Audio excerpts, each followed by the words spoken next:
backing up along the small creek, about to join the big creek. It's probably going to be pretty big right now.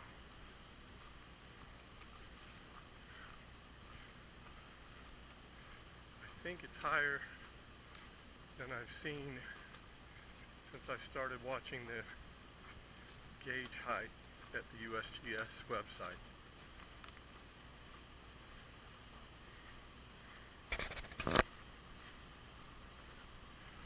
Okay, well,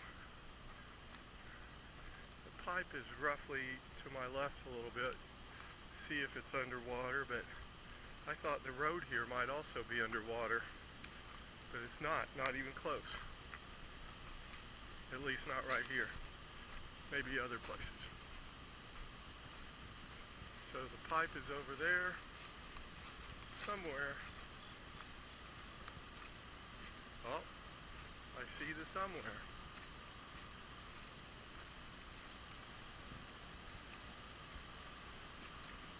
Pipe is underwater.